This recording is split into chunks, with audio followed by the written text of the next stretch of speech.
Cette semaine où nous commencerons la paracha de Shemot, il faut savoir qu'il y a quelque chose qui a commencé à se répandre de ces derniers temps, ce qu'on appelle le tikkun des Shovavim. Que signifie cette réparation qui s'appelle la réparation des Shovavim? Alors, le mot Shovavim est une allusion que, à partir de la paracha de Shemot jusqu'à Mishpatim, alors c'est Shemot, Vaera, Bo, Yitro, Mishpatim, donc Shovavim, Shemot, Vaera, Bo, Beshalach, donc de bêtes, Yitro et Mishpatim. Et cette année, comme nous avons une année avec 2 Hadar, c'est Trouma Tetzavé, donc Shovavim Tat. En fait, le Harizal nous révèle que c'est une période, il y a une opportunité pendant cette période de réparer les fautes graves qu'ont pu commettre les personnes dans leur vie avec ce qu'on appelle le Bgam Haberit. Et pourquoi juste la tchouva, c'est à tous les moments de l'année qu'elle existe. Que signifie que c'est une période plus propice qu'une autre?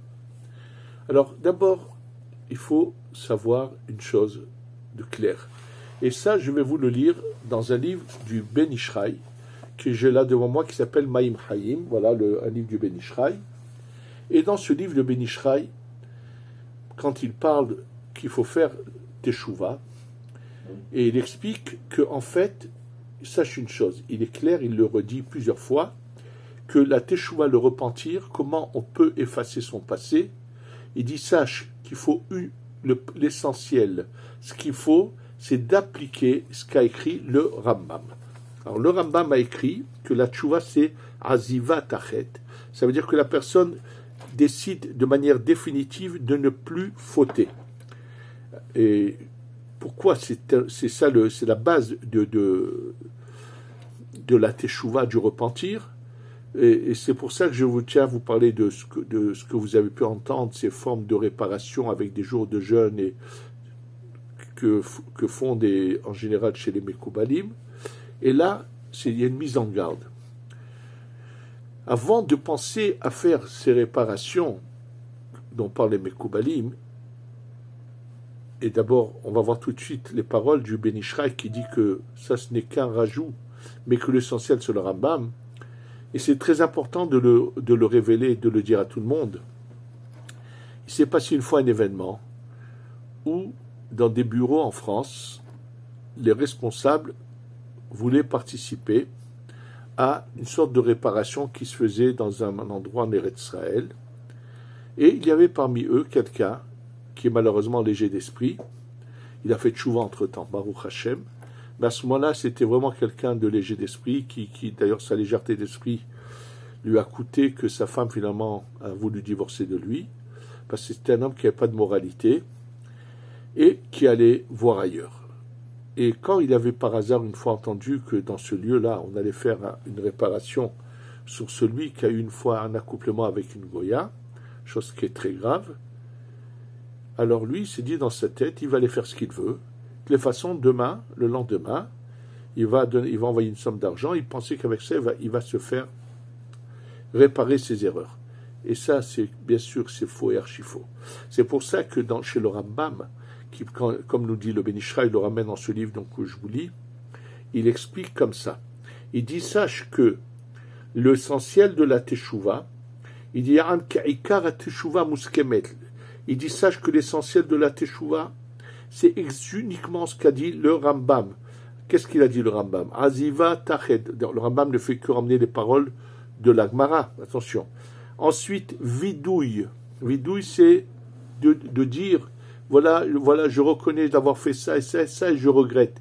Il faut le vidouille, il faut le dire, il faut le sortir de la bouche. Et harata et le regret, bien sûr. Donc, ça, il dit Shosha ele ma'ikarim, et c'est ça l'essentiel. Et on va tout de suite expliquer que c'est ça le plus important, mais avant de revenir à cela, alors, si la tchouva c'est ça, pourquoi aurait-il une période particulière où on pourrait faire ces réparations? Alors, ce qu'il faut savoir, que cette période qui commence de Shemot jusqu'à Mishpatim, en fait le livre de Shemot, au début du livre de Shemot, parle de l'exil en Égypte et de la délivrance. Or, nous savons que ces âmes qui sont venues en Égypte sont toutes ces parcelles de lumière, ces semences qu'a perdues Adam Arishon pendant les 130 ans quand il s'est séparé de sa femme pour se repentir sur sa faute. C'est-à-dire que après qu'il s'est passé la faute qu'il a fait et ensuite il y a eu tout Caïn a tué son frère, là à ce moment-là Adam Arishon s'est séparé pendant 130 ans de sa femme et il s'est mortifié pour réparer. Donc c'est un moment qui est propice pour ceux qui veulent monter dans la source de la réparation, quand ceux qui étudient la Kabbalah, qui finalement, ce qu'ils font eux, va servir à l'ensemble du Ham Israël à réparer les choses, et je vais expliquer ce que je veux dire. En fait, imaginez-vous, quelqu'un est passé devant une maison, et il a cassé des vitres, des fenêtres de la maison de quelqu'un. Ce qu'il doit faire, c'est d'abord ne plus le faire, s'arrêter de faire ça et de s'engager à ne plus le faire. Ensuite, aller chez la personne, lui dire je suis désolé, c'est moi qui ai fait ça, je regrette, et le dire, c'est moi, avouer et reconnaître, et avoir du remords. Bien sûr, le propriétaire lui dira d'accord, je te pardonne et tout, mais bien sûr que le propriétaire aura besoin de quelqu'un qui sait réparer ses vitres, vienne et répare ses vitres. Alors, même s'il pardonne, il faudra que quelqu'un répare. Et là, il faut prendre un spécialiste qui sait réparer les vitres. Il en est de même là-haut que lorsque nous faisons Teshuvah, Akadosh Baruch Hu efface la faute.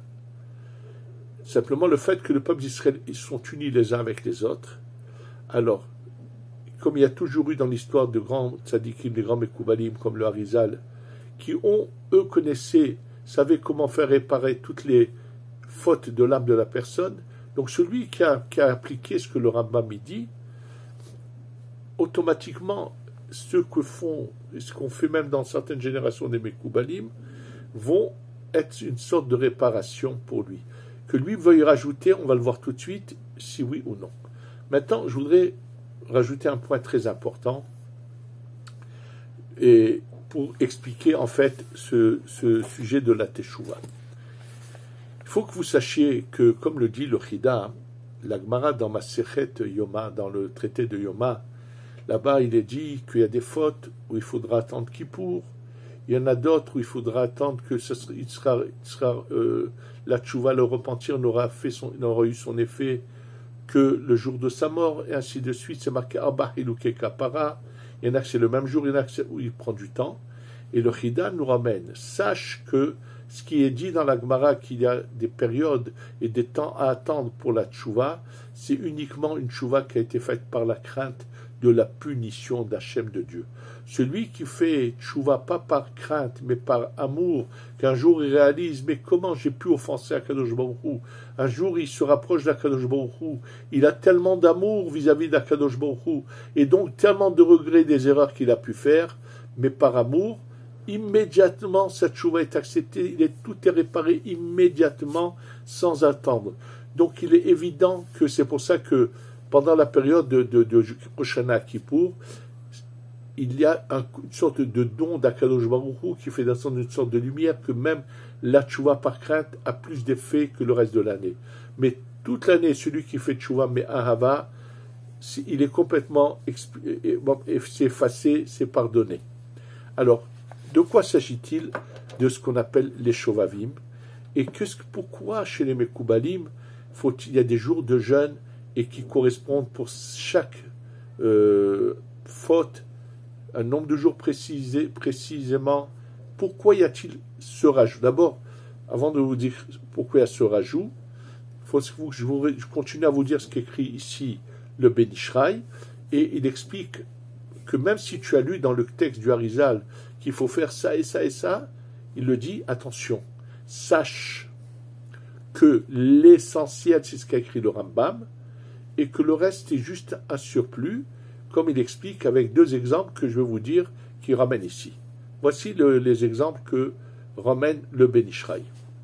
Le Ben Ishraï, pour expliquer, il ramène, d'abord c'est un exemple qu'il a entendu au nom de Rabbi Chaim Vital et du Harizal, qui est le suivant. Un jour, un pauvre rentre dans un magasin pour demander une petite pièce. Il colporte de magasin en magasin. Il rentre dans un magasin qui vend des épices.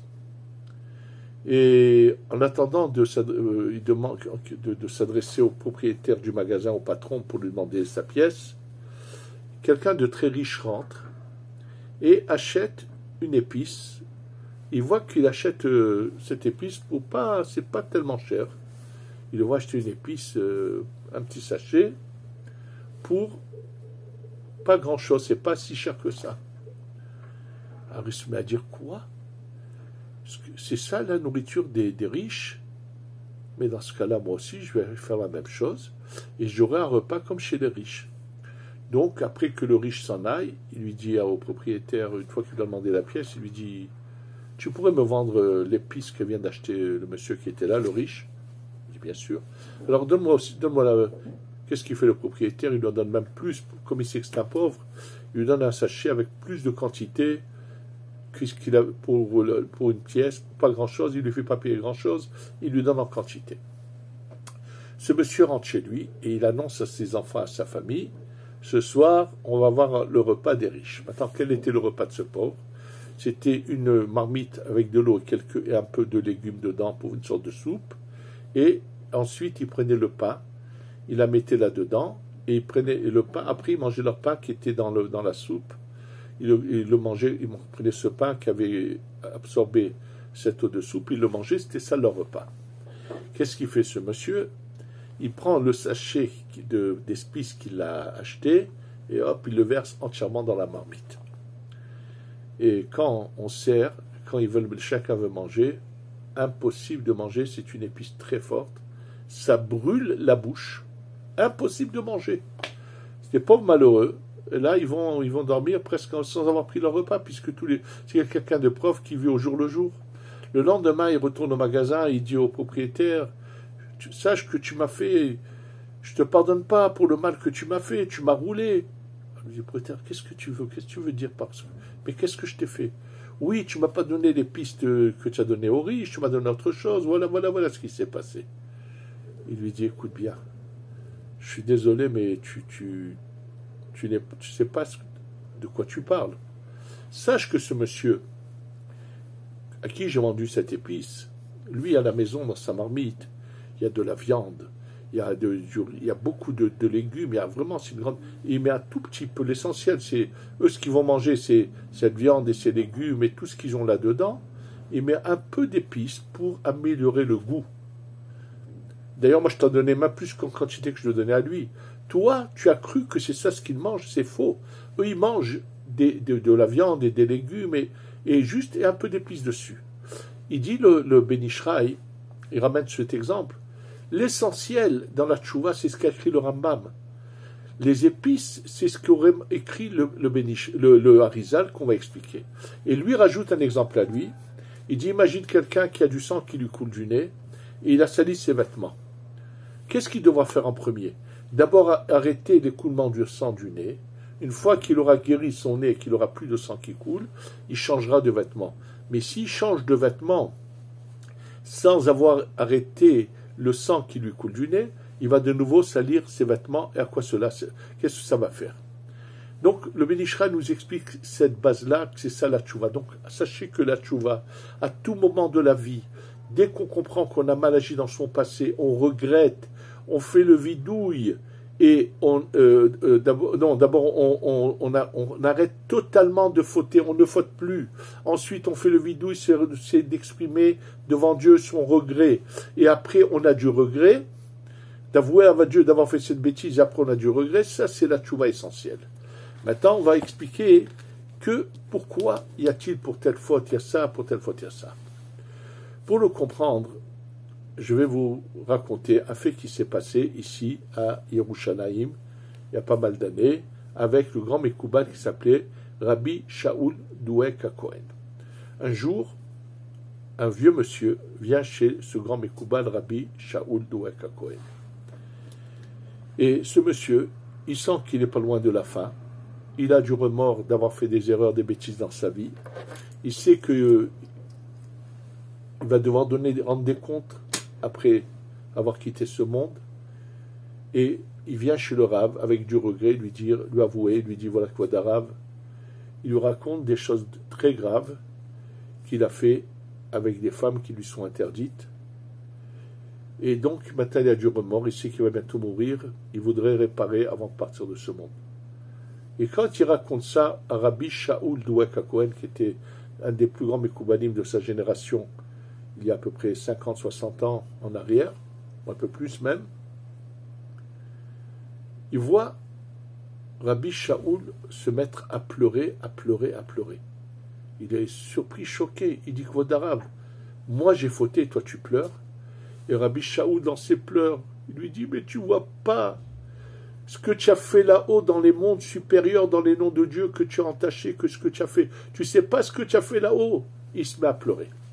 En fait, chaque faute a un impact, des répercussions dans les mondes supérieurs. C'est pour ça qu'il est dit Adonai Tzilcha, Dieu est ton ombre. Et chaque faute touche à une autre parcelle de lumière représentée par certains noms de Dieu. Et donc, chez les Mekoubalim, qu'on vient réparer, il faut aller à la source. À part la tchouva, comme je vous l'ai dit, la tchouva.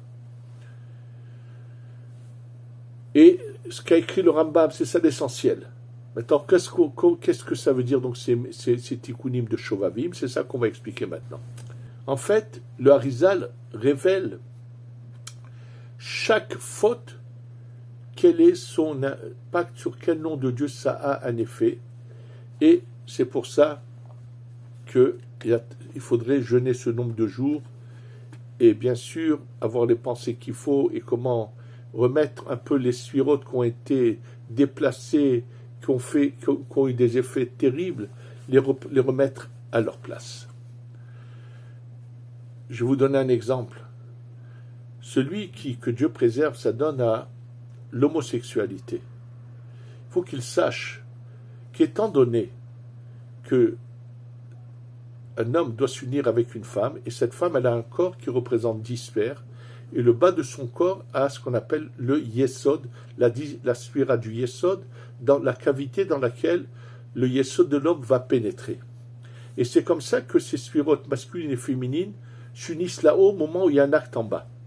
Quand un homme fait de l'homosexualité, il va provoquer que là-haut, étant donné que le reflet d'un homme là-haut, ce n'est pas une femme, donc, et que maintenant cet homme s'accouple avec un homme, il va provoquer que là-haut, dans les mondes supérieurs, le yesod d'une sphira supérieure va descendre de place et va agir, il va faire des choses terribles. C'est juste une petite image que je vais essayer de vous expliquer, et que c'est des choses terribles. C'est vraiment, à part qu'il crée un ange que Dieu va devoir faire vivre, et cet ange est une sorte d'accusation pour lui, à part ce qu'il subira dans l'au-delà, il faut savoir qu'il a en train malheureusement, a fait des entachements dans les sphères supérieures qui sont terribles.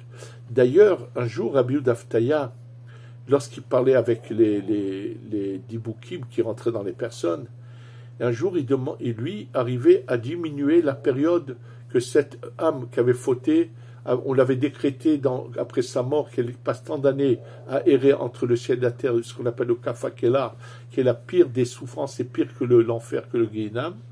Et lui diminuait des fois la période en faisant ce qu'on appelle des yichoudim pour réparer la neshama de la personne.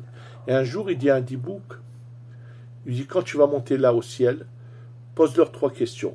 Et une des 3 questions était, le Beddin d'en haut a décrété tant d'années d'errance de kafakela pour telle personne, et lui, Rabbi Yehuda Aftaya, par ses yichoudim, diminue cette période.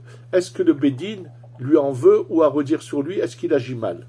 Vous savez ce qu'a répondu le Bédine céleste à Rabbi Daftaya par l'intermédiaire de ce dibouk? Notre but n'est pas de faire souffrir, c'est de nettoyer. On voit combien de temps il faut pour que cette neshama soit nettoyée. C'est ça les années qui sont fixées. Et il lui dit, toi, par tes yichudim, tu nettoies plus rapidement la neshama de ces personnes et tu écourtes leur souffrance. On n'a aucun problème en cela. Et je vous répète, ne subit que ça que celui qui n'a pas fait teshuva. Et je vous donne encore un exemple de Rabbi Daftaya. Un jour, Rabbi Daftaya, on lui a emmené une jeune fille qui souffrait le martyre. Elle a souffert l'enfer. En fait, était rentrée en elle une femme, le dibouk d'une femme, c'est l'enchama d'une femme qui errait, était rentrée en elle et lui faisait passer le martyr. Quand Rabbi Daftaya a obligé le dibouk à parler, lui il avait le moyen d'obliger le dibouk qui est dans la personne à parler, elle lui a dit qu'elle était, elle avait vécu, ça faisait pas longtemps à Bagdad, elle était mariée et elle avait trompé son mari. Et elle le trompait de manière régulière, et lui ne savait pas.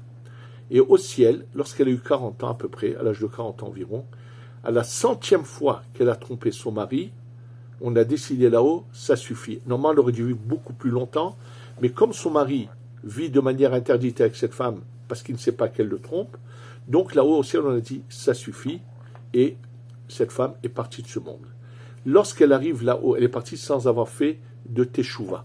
Lorsqu'elle arrive devant le Bédine, c'est la première, d'abord on juge sur les choses les plus graves, et bien imaginez-vous que sur les 100 fois qu'elle a trompé son mari, a été décrété qu'elle passera 100 années, un siècle entier, 100 ans de kafakelar, d'errance entre le ciel et la terre.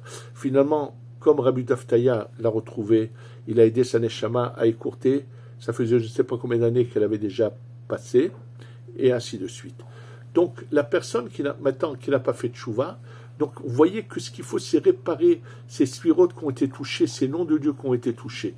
Et c'est ça dont il s'agit quand on parle que, par exemple, la période de la réparation de celui qui délibérément, c'est en se touchant, en faisant des mauvaises pensées, en étant réveillé, a fait sortir de lui des semences, il aurait fallu qu'il jeûne 84 jours et les racheter. C'est que tout simplement, alors les jeûnes eux-mêmes, c'est comme un sacrifice, puisque le jour où il ne jeûne pas, c'est comme si qu'une partie de son sang, de sa chair, de son être était donnée à Dieu. C'est comme des sacrifices, mais le nombre qui est destiné et les pensées qu'il faut connaître et avoir dans la tfila de ce jour-là sont la réparation de ces noms-là. Donc tout celui qui a fait la tchouva du Rambam, même s'il ne connaît rien de tout cela, même s'il ne pense pas à tout cela, sachez qu'à tous les moments d'année, une tchouva ben hava, elle est très belle, elle est bien, elle fonctionne. Celui qui, pendant cette période, veut participer, une fois qu'il est arrivé au haut niveau, qu'il est sûr qu'il ne frottera plus jamais et veut participer à ce que font ceux qui connaissent réellement, selon la Kabbalah, ce qu'il faut faire, c'est une bonne chose. Mais rappelez-vous ce qu'a dit le Ben Ishraï, que l'essentiel, c'est les paroles du Rambam. Si on fait une vraie teshuva, on n'a pas besoin de cette période de shuvavim. À tous les moments où on fait teshuva, que nous accepte notre teshuva, on peut comme ça réparer nos fautes. Et que les gens se réveillent, n'attendent pas, parce que personne ne sait à quel moment Hachem décidera qu'il doit quitter ce monde. C'est pour ça qu'il est dit Shuv echad yom lifnei mitatra, reviens, repens-toi un jour avant ta mort. C'est-à-dire comme tu ne sais pas quel jour, c'est-à-dire tous les jours de la vie, chaque jour, chaque instant, penser et regretter son passé. D'abord, avant d'arrêter totalement de fauter, dire le vidou, de le dire à un moment donné, quand il dire Anna, Hachem, Hatati, Aviti, Pacharti, Dieu, j'ai fauté, voilà ce que j'ai fait. Parler avec Akadosh Baruch Hu et lui dire, voilà, je sais que j'ai fait ça et ça et ça, c'est ça le vidouille, et j'ai un regret total, et je veux vraiment me corriger, je veux te faire plaisir à Akadosh Baruch Hu. C'est la vraie tchouva, c'est ça l'essentiel, c'est ça ce que chacun de nous devons faire. Et croyez-moi, si on fait tchouva, on aura la Géoula qui viendra, bimera, amenu, amen, ve amen.